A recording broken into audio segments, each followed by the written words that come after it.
And you mentioned soul retriever. What are the instances when the soul wanders away and we have to bring it back? It can happen quite frequently in traumas, as we mentioned before. It can also happen in any kind of distressing or overwhelming experience.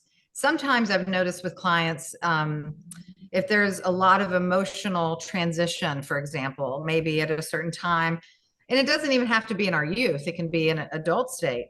If we lose our grounding and have too much to process at one time, or feel unsafe, or just, like I said, a lot of different kind of factors happening, then parts of us can split or separate. And those can be more substantial parts of us, or they can be kind of fragments of us.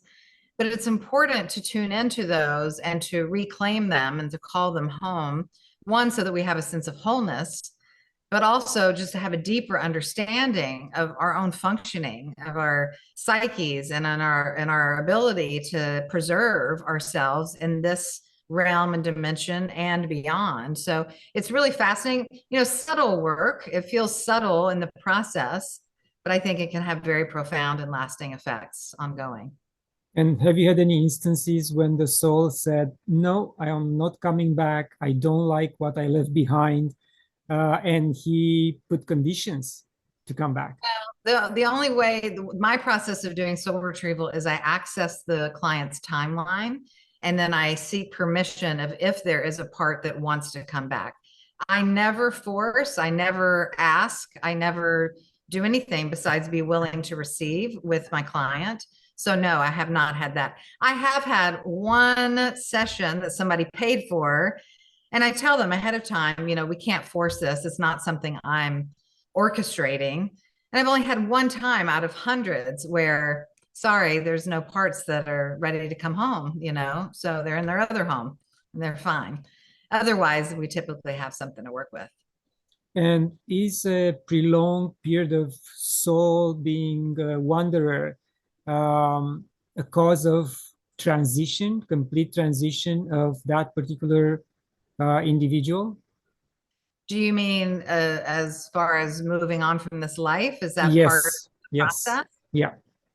I haven't experienced that. No. Now, I have experienced people who are already naturally in decline of some sort in the here and now. And, and they're, how do I want to say, part of their spirit or soul is actively kind of engaged and helping them make the transition. But I would not say that soul loss or soul splitting is any part of a transition at all. No.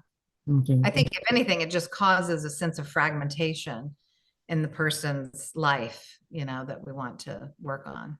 And that person might not have a direction in life. And this is based on what I learned from other healers, that someone with a wanderer soul might feel lost. And that's why this type of intervention is needed. Yeah. Well, again, I think it depends on the type of soul retrieval work that we're doing. A wandering soul, or someone who has learned how to not be fully present and to operate from a different place of their field and their psyche.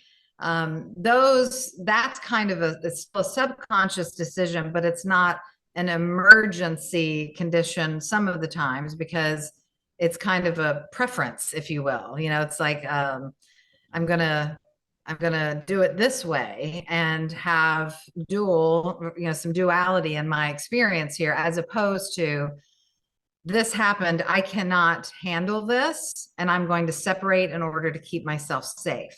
So I think those are two a little bit different things, if you will.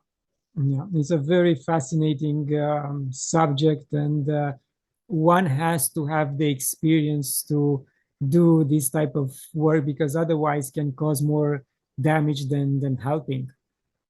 Well, I think in all ways, with healers in particular, you have to do your due diligence to make sure you're working with a good person.